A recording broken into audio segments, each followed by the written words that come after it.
بسم الله الرحمن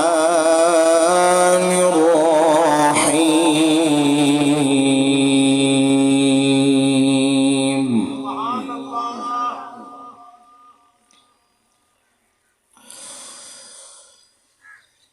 الحمد لله الذي وهب لي على الكبر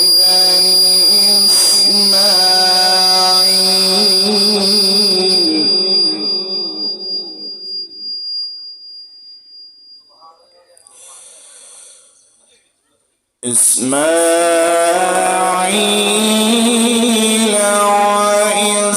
وإسحاق إن ربي لسميع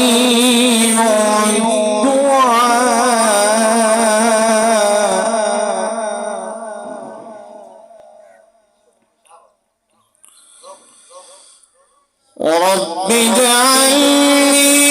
مقيم الصلاة ومن ذريتي ربنا وتقبل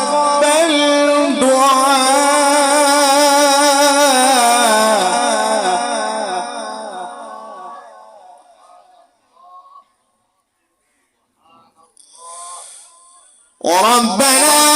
وتقبل دعائي ربنا اغفر لي ولوالدي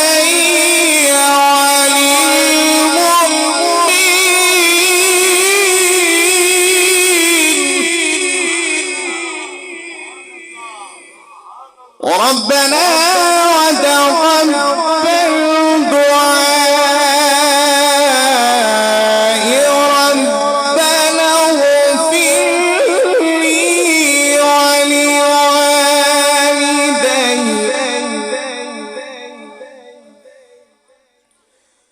ربنا اغفر لي ولوالدي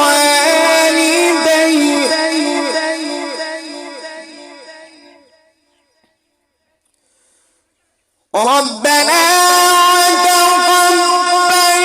دعائي ربنا اغفر لي ولوالدي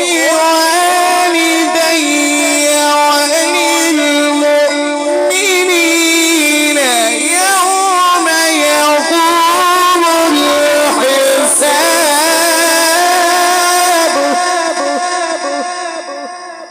ربنا اغفر لي ولوالدي وللمؤمنين يوم يقوم الحساب صدق الله